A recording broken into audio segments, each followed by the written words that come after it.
certainly in Australia, we have a perennial debate as a reasonably open, medium-sized economy about what are the domestic policy settings that best enhance equality, growth and opportunity, given that we live in a world where there are many market and other globalisation forces beyond our control.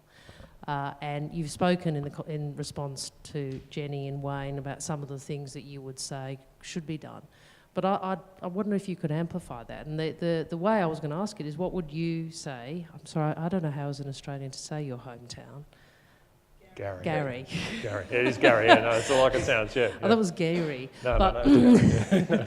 Yeah, what would you say what are the industrial policies to which you referred, I think in your very first answer, and or other policies that you would say governments of the sort of centre-left persuasion should be looking at to manage those impacts and to, I suppose, tool our people, enable our people to hook into different opportunities?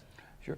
I think there's been, a very major change in thinking globally on this issue, just as there has been about inequality. And I mentioned before that it used to be thought that you could only reduce inequality at the expense of growth. Now we realize that those are complements, not substitutes. It's a really major change in thinking, and I think it's an important point to try to get across. Same thing, industrial policy. It used to be viewed that was a no-no. The World Bank and IMF told Korea that their comparative advantage was growing rice, and they ought to stick to their knitting. And Korea said, no thank you. We want to be a prosperous country. We want our people to be prosperous, and just letting the market do it, specializing in rice was not going to do the trick. And so they promoted industrial policies that led to incomes per capita increasing eightfold. Korea being in the OECD, the 12th largest economy in the world. You probably all drive some Korean cars. They're a major chip producer. It really worked. It was very, very successful. Now the World Bank has changed its position on this issue. And so from going in opposition to industrial policies, the chief economist of the World Bank over the last 5 years, that was the major thrust, trying to get countries to have industrial policies. The important point to realize is that every country has industrial policies, whether they know it or not. The only difference is some don't know it. And if you don't know it, your industrial policy is prey to special interest and rank seeking. So, for instance, every country has to decide where you're going to build roads. You were talking about your example of a road. Where you build that road is going to affect your town and the other town. Whether you have ports or where you build those ports, how you build the roads. It used to be in Africa, they would build a road that only went to the mine. So the roads and the railroads had minimal developmental impacts. It wasn't inevitable. It was an industrial policy that said, let's design a transportation system that did not impact the rest of the development because we want to keep them as colonies and keep them poor, to keep our labor costs low. It was almost a deliberate. I don't know if they went through that reasoning, but it was almost that bad.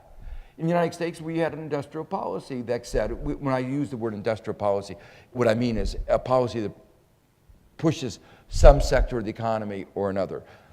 Our bankruptcy law, most countries with, or I would say, reasonable bankruptcy law say if a debtor can't pay all his debts, who has first claim? It's workers, because workers can't get the labor back. There's no collateral. There's no way you can get repaid. They spent their time. They have nothing else to depend, and the rule of law is supposed to protect those who can't fend for themselves. What did the U.S. do? The first claimant are derivatives. The bankers changed the law so that if a company couldn't pay its debt, the first claimant are those risky products that one company, AIG, got $150 billion, more money than we gave to poor people over a decade. So, we have corporate welfare, but not welfare for poor people. So, that was an example of an industrial policy. It worked. we got a big financial sector, 8% of GDP.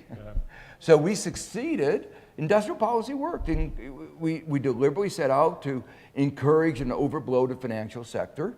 And when I say we, that is to say, the financial sector set out to do it. We weren't aware of this as industrial policy, and we wound up with structuring our economy for creating an unstable financial system. So in my mind, what we should have done, a little bit, UK has done a couple examples of this kind of industrial policy. Norway is an interesting country, very successful in managing its natural resources. One of the few countries with a lot of natural resources that has not suffered from the natural resource curse. It's reinvested the money in its people.